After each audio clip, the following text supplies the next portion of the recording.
नंदी। ओ नंदी जी, 2 नंदी हैं, 2 नंदी जी।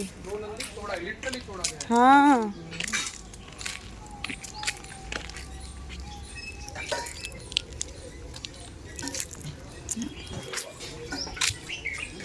स्वागत है मेरे सभी दोस्तों का एक बार फिर से। तो होप आप लोगों ने कल की वीडियो देखी हो और दर्शन करे हों। और आज हम आए हैं, ये वाला जो मंदिर है वो है गुप्तेश्वर महादेव। तो दोस्तों वैसे तो हर मंदिर की अपने आप में एक कथा है, एक इतिहास है, लेकिन सब कुछ बता पाना मेरे लिए भी थोड़ा सा मुश्किल है। और जो पीयूष भाई ने हमें बताया, जो मैंने जाना, मैं आपके संग शेयर कर रही हूँ।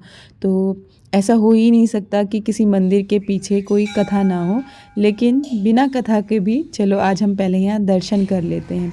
आप देख सकते हैं कि कितना विशाल शिवलिंग है और बहुत ही अलग एक फीलिंग आ रही थी इन सभी मंदिरों में। आज मतलब मैंने सोचा ही नहीं था कि इतने सारे शिवलिंग के दर्शन आज करने को मिलेंगे। तो बस यहाँ पे भी एक गुफा है, वहाँ पे भी जाएंगे।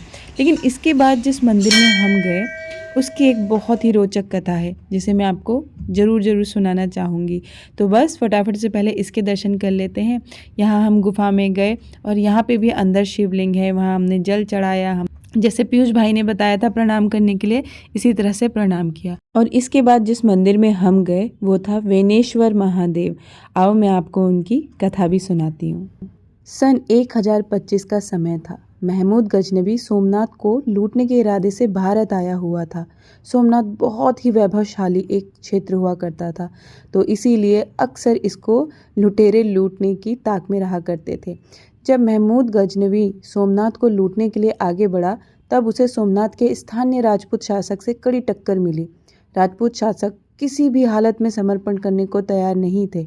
सोमनाथ की सुरक्षा में जुटे शासक के साहस के आगे महमूद गजनबी बेबस नजर आ रहा था। ऐसे में उसने अपनी वही एक प्रवृत्ति अपनाई। महमूद गजनबी ने राजपूत शासक की बेटी राजकुमारी वेनी के अपहरण की योजना बनाई।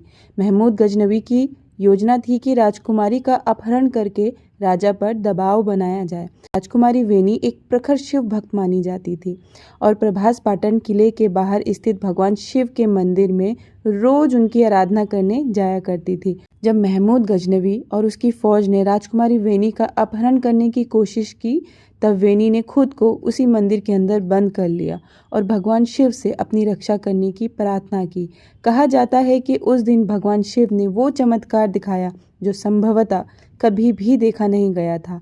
राजकुमारी वेनी की प्रार्थना सुनने के बाद मंदिर में स्थापित शिवलिंग 2 भागों में विभक्त हो गया और उसने राजकुमारी वेनी को अपने अंदर सम्माहित कर लिया। और आप देख भी सकते हैं दोस्तों कि शिवलिंग बीचों बीच भी टूटा हुआ है और ऊपर से भी टूटा हुआ है, और कहा जाता है कि वहाँ पीछे उनकी चोटी का निशान भी है। सच में जब मैंने शिवलिंग को हाथ लगाया तो बीचों बीच वो पूरा टूटा हुआ था और फिर वो अपने आप जुड़ गया है। मैं आपको दिखाना चाहूँगी। ये आप एक बीच में एक लकीर देख रहे होंगे जो ऊपर तक जा रही है और वो पीछे तक है। कहा जाता है कि जब उन्होंने अपने अंदर वेनी महारानी को, राजकुमारी को अपने अंदर लिया, तो उनकी चोटी का निशान पीछे रह गया है। सच में छूने पे वो ऐसा लगता है कि कोई एक लंबी सी चोटी है। तो बस दोस्तों, जितनी कथा मुझे समझ आई, पता चली, मैंने आप सबको सुना दिया है। और बस मंदिर में दर्शन करने के टाइम मुझे एक तस्वीर दिखाई दी, तो पता चला कि ये है राजकुमारी वेनी, जिनके नाम पर वेनेश्वर महादेव जी हुए। और इसके बाद बहुत भूख लगने लगी थी। दिन के 2-2:30 बज रहे थे, तो पीयूष भाई हमें ले गए ऑथेंटिक गुजराती खाना खिलाने।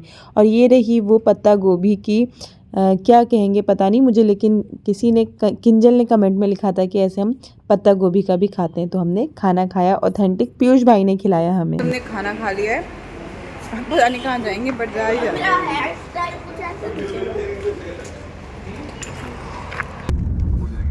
लोग करता चाहते हैं, बात एक ही है आगे। और बहुत जबरदस्त धूप है भाई। तो हे गाइज, हम लोग आ गए हैं सोमनाथ जी टेम्पल, और हम सुबह भी आएंगे लेकिन हम अभी भी आए हैं। तो ये पातू बहुत तंग कर रहा है और बहुत ज़्यादा धूप हो रही है गाइज, लेकिन सामने से मंदिर दिख रहा है और बहुत अच्छा लग रहा है। चलो, फोन यहीं रखना पड़ेगा।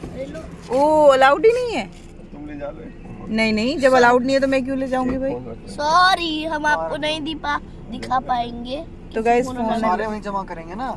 फ़ोन वहाँ जमा हो जाते हैं तो दर्शन कराने मुश्किल है, लेकिन बाहर से तो मैं कराऊंगी। चलो आपका चश्मा उतार दो बिगड़ेगा। बिगड़ा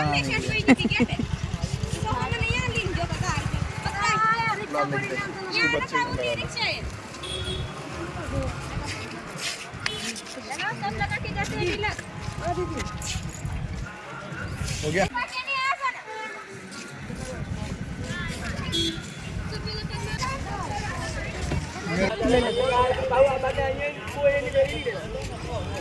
जावे आया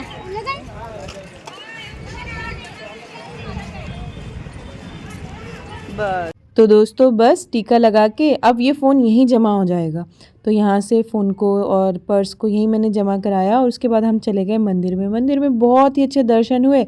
शूट तो कुछ कर ही नहीं सकते तो इसलिए शूट नहीं कर पाई, लेकिन यहाँ पे एक छोटा सा नुकसान हो गया आपकी दोस्त का। जब मैं बाहर आई अपना पर्स लेने, जैसे ही मैंने पर्स हाथ में लिया और पता नहीं क्यों मुझे डाउट हो रहा था, मैंने पर्स को ओपन किया तो उसमें मेरे 3 जोड़ी इयररिंग्स थे, मतलब 2 और 1, लेकिन 1 पीस गायब हो चुका था। मैंने उनसे बहुत पूछा कि आंटी देखो, एक तो वो गुजराती बोल रहे थे, उनको समझ नहीं आ रहा था। अनूप, मैंने और विराज ने, हम तीनों ने बाहर बहुत ढूंढा, क्योंकि देखो मंदिर के अंदर तक तो पर्स गया ही नहीं, बस बाहर जमा कराया था। और यहाँ आने से पहले मैंने एक बार गाड़ी में ओपन करके इन लोग को दिखाया भी था कि मेरा ना यहाँ पे इसमें सामान रखा हुआ है, क्योंकि मेरी अंगूठी भी कहीं खो गई थी, दोनों की दोनों, वो मैं घर भूल आई थी। लेकिन मैंने 15 साल में कभी अपने हाथों से अंगूठी नहीं निकाली दोस्तों, लेकिन पता नहीं मेरे को ये भी याद नहीं आ रहा था कि मेरी अंगूठी कहाँ गई। खैर अंगूठी तो घर आके मिल गई, लेकिन कान का एक नहीं मिला। और बस अनूप मुझे कहने लगे कि तुम परेशान मत हो, मैं तुम्हें और बना के दूंगा। मैंने बोला नहीं कोई बात नहीं, चलो चढ़ावा चढ़ गया। और सच में गाइज मुझे पता नहीं क्यों अंदर से इंट्यूशन हो रही थी, इसीलिए मैंने आके चेक भी किया था। तो 3 मतलब कान के पीस मिले, 1 नहीं मिला। फिर बस यहाँ होटल आए, तो होटल में आके देखो आज अफ्रीकन डांस होना था, जिसका शॉर्ट्स मैंने डाला था। पार्थू ने तो बहुत इन्जॉय किया और हमने भी बहुत इन्जॉय किया। ठंड हो रही थी, अभी हमने खाना नहीं खाया था, बस इसके बाद हम लोग खाना वाना खाएंगे। और ये तो मतलब मैं कितना दिखाऊं आपको, मैंने बहुत सारा शूट तो किया था, लेकिन वो बस एक ढोल बजा रहे थे और उन्होंने बहुत अच्छे से एंटरटेन किया हम लोगों को। लेकिन मुझे सच में एक चीज़ बिल्कुल अच्छी नहीं लगी कि लोग है ना पैसे उछाल उछाल के फेंक के नोट इनके आगे फेंक रहे थे, और वो बेचारे ना जीप से उठा रहे थे उसको। तो मुझे मतलब लक्ष्मी का इतना अपमान लग रहा था कि यार हम कैसे नोट को ऐसे उड़ा उड़ा के फेंक सकते हैं, बहुत ही गलत मुझे लगा। और वो क्या कर रहे थे, उन सारे पैसों को उठा के चप्पलों के पास जमा करते जा रहे थे। मतलब लक्ष्मी का इतना अनादर मुझे महसूस हो रहा था। खैर ये देखो अब उन्होंने पैसे फेंक दिए। ये लेडी बार बार ना पैसे उड़ा उड़ा के ऐसे फेंक रही थी इन लोग के आगे। मेरे को सच में बहुत ज़्यादा फील हो रहा था कि जिसको कमाने के लिए इतनी मेहनत की जाती है, दिन रात एक किया जाता है, कितना परिश्रम किया जाता है, हम उसे ऐसे फेंकते हैं। तो मुझे सच में अच्छा नहीं लगा। अगर आप में से प्लीज़ कोई भी अपने धन को इस तरह से कभी किसी पे लुटाते हैं तो प्लीज़ उनको हाथ में दीजिए सम्मान के साथ, क्योंकि लक्ष्मी का सम्मान करेंगे तभी लक्ष्मी आपके पास रहेगी दोस्तों। तो बस इसके बाद हम लोगों ने खाना वाना खाया एंड नेक्स्ट मॉर्निंग में फिर अब आपसे मिलते हैं। चलो आ जाओ अब नेक्स्ट मॉर्निंग में।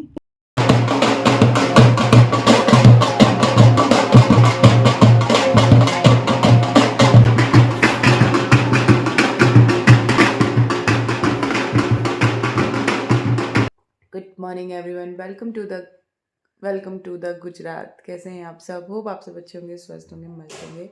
तो आज है साल का पहला दिन, तो आप सबको हैप्पी न्यू ईयर ऑलरेडी मैं विश कर चुकी हूँ, लेकिन अब जब व्लॉग स्टार्ट कर रही हूँ तो हैप्पी न्यू ईयर तो बोलना ही पड़ेगा। तो हैप्पी न्यू ईयर, आप सभी को नववर्ष की हार्दिक शुभकामनाएं। और बहुत अच्छे से आप सबने सेलिब्रेट किया हो आई होप, और नए साल की नई रेजोल्यूशंस भी बना ली होंगी। तो मुझे सब लोग सो रहे हैं। देखो पार्थू सबको नववर्ष के हैप्पी न्यू ईयर बोलो, चलो हैप्पी न्यू ईयर। मेरे बाल देखो। तो यहाँ पार्थू भी सो के उठ चुका है और बस अनूप गए हैं बिस्किट लेने, चाय लेके आए हैं मेरे यहाँ पे। और हम लोग बहुत अर्ली मॉर्निंग उठ गए थे गाइस, अभी अंधेरा ही हो रहा है क्योंकि आज हमें वापस निकलना है। तो इन सबको बोल भी दिया था ब्रेकफास्ट बना देंगे, वो लोग ब्रेकफास्ट भी बना रहे हैं। बहुत ही अच्छा स्टाफ है यहाँ का, बहुत ही मिलनसार लोग हैं। तो रात को हम लोगों ने वो कुछ अफ्रीकन डांस वगैरह भी देखा, बहुत मज़ा आया। मैं ये कह रही हूँ कि पता ही नहीं चला कि 3 दिन यहाँ पे कैसे बीत गए। तो बहुत अच्छा हमारा ट्रिप रहा ये वाला, और जिस काम के लिए आए थे वो काम भी अच्छा हुआ। तो बस अब चलते हैं और आगे की यात्रा शुरू करते हैं हम सब की ओर से। मिल गया? तो ये आ गए हैं अनूप, आप भी हैप्पी न्यू ईयर विश कर दो। ये व्लॉग के लिए वो शॉर्ट्स था। दोबारा से हैप्पी न्यू ईयर। दिख रहा है? अब बताओ। आप सभी को नववर्ष की हार्दिक शुभकामनाएं। और आज हम नए साल की शुरुआत कर रहे हैं जय सोमनाथ से। जय सोमनाथ से, हाँ। मैंने हम आए थे कि सोमनाथ जी के पहले दिन दर्शन करके अर्ली मॉर्निंग दिन की शुरुआत करेंगे। चलो बोलो हर हर महादेव और चलते हैं हम। जैसे जैसे जाते आएंगे आपको लेके जाएंगे। हर जैसा खाना था, सादा बनाना। हाँ। तो गाइज हम लोग जा रहे हैं और ये है अंकल जी। अंकल ने हमें खाना खिलाया बहुत ही अच्छा। तो मैं अंकल को कह रही हूँ अंकल जी फिर आएंगे हम लोग यहाँ पे, और आप लोग भी आना। आरसी रिजॉर्ट है ये, हरिनगर है अंकल, हरिपुर, ओके, हरिपुर में आरसी रिजॉर्ट है। तो बस हम लोग ने ब्रेकफास्ट कर लिया और अब हम सब जा रहे हैं। एक बार और दिखा देती हूँ, ये रहा आरसी रिजॉर्ट। बहुत ही रीज़नेबल है, बहुत ही अच्छी सर्विस है यहाँ की। तो ज़रूर ज़रूर आना आप सब लोग। अभी विराज वहीं पे है रूम में। तो ये देखो ठंडा बहुत ज़्यादा हो रहा है गाइज। तो बस यहाँ से एक फूल लेंगे भगवान जी के लिए हमारे। एक फूल ले रही हूँ अंकल, नहीं बस एक अपने भगवान जी को चढ़ाने के लिए बस। तो ये फूल साईं बाबा है ना, सुबह सुबह पूजा तो नहीं कर पाते तो यहाँ पे भगवान जी को मेरे ख्याल से अनूप ने चढ़ा भी दिया है मुझसे पहले। वो देखो बाबू खोलना, आप पहले ही चढ़ा चुके भगवान जी को। ये रख लो सोमनाथ के लिए। ये गणपति बप्पा मोरिया। तो चलो गाइज अब चलते हैं यहाँ से आगे की ओर। सब राम नाम आज नहीं करना काम। ठीक है। लाल एकदम सूरज। मम्मा सूरज और चांद एक साथ। हाँ हाँ होता है ना बेटा।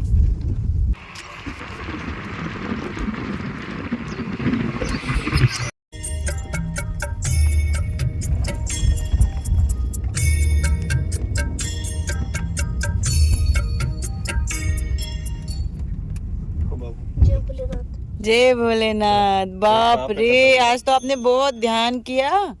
फालतू कितना देर बोला मैंने?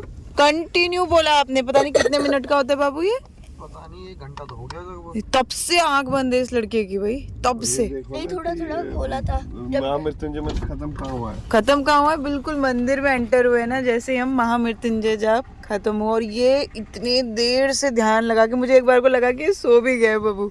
मैं जो आपको बीच बीच में उठा रही थी। तो गाइस हम पहुंच चुके हैं सोमनाथ जी। वो वहाँ पे है सोमनाथ जी का मंदिर।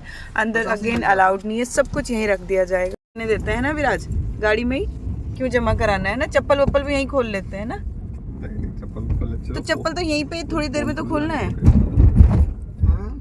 नहीं, फोन और चप्पल ले चलो बैग में कर सकते हैं, शूज पे रख। इसी में रख लेते हैं ना, क्या दिक्कत क्या है? पैदल तो इतना साफ रास्ता है। तो गाइस बस हम दर्शन करके आते हैं एंड फिर बस यहीं पे सब चीज़ छोड़ के जा रहे हैं। आज कहीं जमा नहीं कराएंगे।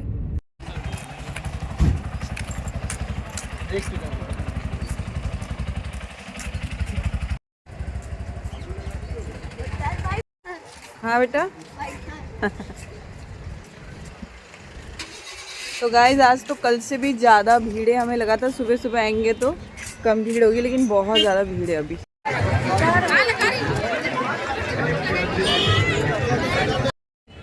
अच्छा वही नहाने के बाद की बात है, खाना वाना खाने के बाद की। अच्छा कि चाबी कहाँ है यहाँ की? फिर मैं सोचा दे दी होगी। हाँ बेटा। ये गाइस तो हमारे दर्शन हो गए और बहुत ही अच्छे से वीआईपी दर्शन हो गए हमारे। ये देखो अंदर से बेलपत्र में टीका भी मिला, हम सब ने लगा लिया है। और काफ़ी देर हम अंदर बैठे थे। उसके बाद अनूप अभी कुछ ले रहे हैं, बार बार हमें भगाए जा रहे हैं, तुम लोग जाओ क्योंकि इनको वो छोटे छोटे मंदिर पता नहीं क्या क्या चीज़ें लेनी है, तो वो सब लेके आएंगे। और असल में वो मम्मी के लिए लेते हैं, तो वो सब सामान ले रहे हैं। और फिर हम आ गए हैं गाड़ी पे। और गलती से ना मैं होटल की चाबी लेके आ गई हूँ, तो वो वापस करने शायद जाना पड़े या फिर किसी को देना पड़े, तो देखते हैं। सही गाइस हमें दर्शन बहुत अच्छे से हो गए हैं। अनुभव भी आ रहे हैं, हाँ 2 बार। आज तो हमें वीआईपी दर्शन हुए क्योंकि यहाँ हम कल जिनसे मिलने आए थे ना, वो यहाँ के कुछ बड़े वो हैं अध्यक्ष वगैरह या जो भी, पता नहीं मुझे, इधर इस एरिया के सोमनाथ के ट्रस्टी भी कह सकते हो आप। तो उन्होंने फिर हमें कॉल करके यहाँ पे स्पेशल दर्शन भी करवा दिए। बिल्कुल बहुत ज़्यादा लंबी लाइन थी आज तो, लेकिन हम मतलब ऐसे गए और वो ना अंदर से एक भैया आए, उन्होंने जब दर्शन करके हम आ गए तो बेलपत्र में बीच वाला जो पत्ता होता है ना, उस पर खूब सारा चंदन का टीका लगा के लेके आए और दिया हमें कि ये लो आप सब लोग अपने माथे पे लगा लेना, तो वो सब हमने लगा लिया है। एंड बस बहुत अच्छे दर्शन हुए आज नए साल पे, दिल खुश हो गया। आज नया साल है। हाँ, हैप्पी न्यू ईयर बोल दो सबको। Happy new year. हाँ, तो बस अब हम लोग यहाँ से मुंबई के लिए निकलेंगे, पूरा रास्ता ही है गाइस, तो इसलिए इस व्लॉग को मैं यहीं स्टॉप करूँगी और अब मुंबई जाके इसको कंटिन्यू करेंगे, ठीक है, ताकि मैं भी बस फ्री होके अब अपने बाकी के काम करूँ, थोड़ी बहुत एडिटिंग करती जाऊँगी, जो जो होता जाएगा, शॉर्ट्स डाल दूँगी छोटे छोटे, ठीक है। तो अब मिलते हैं हम मुंबई में।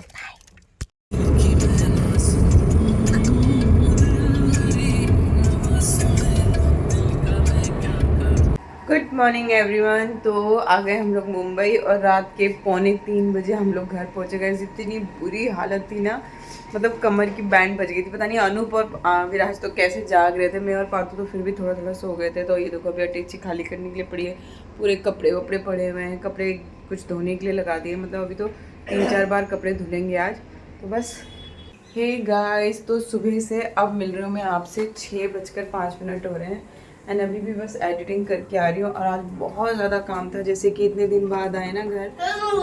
हेलो गाइस, पार्थू के ना पूरे मुंह में तन के दाने दाने दाने हो रहे हैं। तो बस आज तो आए थे, आपको पता है 3 दिन बाद घर आए हैं, तो बेडशीट वगैरह चेंज करना, इतने सारे कपड़े कि एक लॉट तो धो के रखा हुआ है और एक लॉट अभी तक नहीं धोए थे।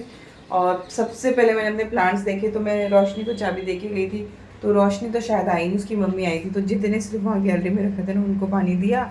और बेचारे ना इधर वाले पार्थू के रूम में जो थे और मेरे बेडरूम में जो थे ना, वो बेचारे एकदम कड़क होकर सूख गए। मुझे इतना अजीब लगा, सबसे पहले आते उनको पानी दिया यार, तो सुबह एकदम खिले हुए थे। गुलाब में तो बहुत सारी कलियाँ आ रखी, मैं आपको कल दिखाऊंगी मॉर्निंग में। एंड अभी 6:10 हो रहे हैं, अब एडिटिंग करके अब आई हूँ। और दिन से ही मुझे चाय पीने का बहुत मन कर रहा था, तो मैंने ना जैसे कि दूध वाली चाय छोड़ दी थी, तो वहाँ पे होटल में एक दिन मैंने दूध वाली चाय पी ली, तो वो होता है ना माइंड में दोबारा से आ जाता है। तो अभी मेरा माइंड मुझसे कह रहा है कि दूध वाली चाय, लेकिन नहीं, मैं ब्लैक टी ही बनाऊंगी अपना, क्योंकि वापस अच्छी चीज़ों को अडॉप्ट करने में टाइम लगता है, लेकिन करना ही पड़ेगा, कोई ऑप्शन नहीं है मेरे पास। तो दूध वाली चाय मेरे को छोड़ना ही है। तो ऐसा कुछ बहुत ज़्यादा नहीं प्रभाव पड़ता दूध वाली चाय छोड़ने से, लेकिन हाँ मन कभी कभी मांगता है, तो वो जो कभी कभी मांगता है ना, फिर वो बार बार मांगेगा, इसलिए स्ट्रिक्टली उसको नो है, ब्लैक टी ही पीनी पड़ेगी, मैंने अपने आप से कह दिया। और यहाँ पे पार्थू के लिए भी दूध उबाल रही हूँ, अभी पार्थू को भी दूध देती हूँ।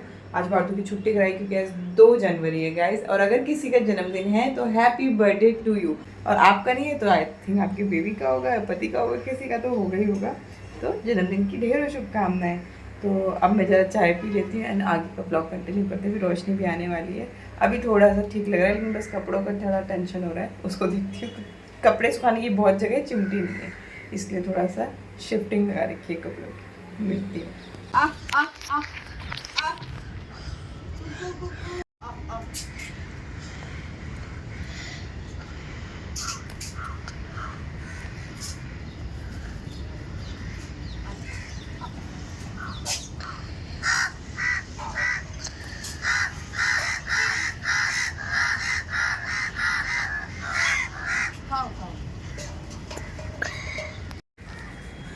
तो गाइस आज ये लोग बहुत दिन बाद आए, इतने शरारती हो गए ना, इन्होंने मुझे बीच में इतना परेशान किया। जब मैं दिल्ली से आई ना, तो इनके लिए जैसे हमेशा खाना बना के लाती थी लाई, पर 2 दिन में से कोई भी नहीं आया। आप यकीन नहीं मानोगे, मुझे इतना एम्बेरस फील हो रहा था कि क्या हो गया, क्यों नहीं खा रहे मेरे हाथ से खाना। तो अभी देखो कैसे बैठे हुए हैं सब लोग। और फिर मैंने ना यहाँ से मंदिर में ले जाके खाना छोड़ना शुरू किया, तो अब जाके अभी मैंने देखा खाना तो बहुत सारा था, बट मैंने देखा ये किसी और छत में भीड़ जमा करके खड़े हैं, इनको भूख लगी है, तब लेके आई हूँ। ये देखो कितने भूखे हैं, अब खाओ खाओ खाओ। सो गाइस, रोशनी आ गई। रोशनी चल हैप्पी न्यू ईयर विश कर। Happy new year. Happy new year. तो बस बर्तन मैंने मांज लिए, कौओं को खाना खिला के आ गई, और ये रही अब मेरी ब्लैक टी। इसने भी लिए कॉफ़ी, पार्थू कर रहा है पढ़ाई, और बस 7 बजने वाले हैं। 7 बजे से पहले चाय पी के फिर पूजा करूँगी। और आज पनीर बनाना है, तो रोशनी कह रही दीदी आप खा के भी पनीर गए थे, आके भी। मैंने कहा बेटा हम रास्ते भर भी पनीर ही खाते आ रहे हैं, रात को भी पनीर ही खा के आए, पनीर खाते रहते हैं हम लोग। अब पनीर में ना वो स्वाद भी नहीं आता। बचपन में पता है पनीर बनता था तो ऐसी खुशबू आती थी, कुकर में अगर सीटी लग गई। पनीर बनना मतलब 15-20 दिन में बना करता था, या कभी महीने में, तो मतलब बहुत बड़ा त्यौहार पनीर बनना मतलब। अब तो ऐसा हो गया सुबह पनीर शाम पनीर, कितना पनीर खाएं। क्योंकि हम नॉनवेज तो खाते नहीं है, तो ज़्यादा ऑप्शन है नहीं हमारे पास प्रोटीन का। तो पनीर एक ऐसा सोर्स है प्रोटीन के लिए। तो बाकी सब्जियां तो बहुत ज़्यादा खाते ही हैं, लेकिन मेन अगर डिश बोलो कोई आ रहा है तो पनीर बना लो। कुछ खास बनाना है तो पनीर बना लो, कुछ नहीं है तो पनीर बना लो। हाँ, अनूप को बोलो ना सब्जी कुछ नहीं है तो बोलते अरे पनीर बना लो। कोई मेहमान आ रहा है क्या बनो, पनीर बना लो। तो ये जो पनीर है ना हमारे घर का आलू हो गया, आलू जैसा था ना, आलू बना लो, ऐसे हमारा पनीर हो गया। हाँ बेटा लर्न कर लिया। इसके फेस पे देखना पूरा दाना दाना हो रहा है, किस चीज से। गुड मॉर्निंग गाइस, सुबह हो गई है, पूजा हो रही है, 7:30 बज रही। वो देखो कर दिया, विश कर दिया एनिमल फिल्म सन अभियान है, विश कर दिया पार्थू ने, अमित चाचू विश कर दिया। हाँ। तो यहाँ पे अनूप जा रहे हैं, कहाँ पे जा रहे हैं मुझे, सिद्धि विनायक मंदिर, और पार्थू जा रहा है आज बहुत दिनों बाद अपने स्कूल। गुड मॉर्निंग गाइस, मैं तो कल वीडियो एंड करना ही भूल गई और अभी सुबह याद आया कि वीडियो की भी एंडिंग करनी है। तो आज वेडनेसडे है, पार्थू ग्रीन ड्रेस पहन के जब जाए ना। मैंने सब कुछ जल्दी जल्दी कर लिया और फिर हाँ, जब भाभी। टाइम बचा और जब टाइम बचा तो मैं ऑगियन तो कॉकरोचेस देखने लग गया। Good morning. नमस्ते। नमस्ते। डैडा ये बैग उठा लेना, बहुत भारी है। अगेन मेरे टिफिन, कल फिर से या वो टिफिन लेके नहीं आई थी, तो मैंने बोला टिफिन लेके आना। मम्मी की पार्थू के टिफिन है ना, तो गैस बस पार्थू स्कूल जा रहा है और मैं पता है क्या कर रही है, देखो कल इतने कपड़े धोए थे, ये वाले अब सूखे हैं और इनको अभी सुखाया है मैंने। तो अभी ये भी बहुत अच्छे से, क्योंकि इतनी धूप नहीं आ रही है ना, बहुत अच्छे से सूखे नहीं, अभी थोड़े बहुत कपड़े हो रहे हैं। तो अनुप कह रहे थे तुम भी मेरे संग चलो सिद्धि विनायक, मैंने कहा नहीं आज हिम्मत नहीं हो रही है, क्योंकि अभी तो थक के आए ना, तो मैं बाद में जाऊँगी गाइस। लेकिन इस व्लॉग को मैं यहीं एंड कर देती हूँ। मुँह धो के एकदम ड्राई हो रहा है लगाना, तो वो पानी की बोतल गिरी, पार्थू ढंग से रखा।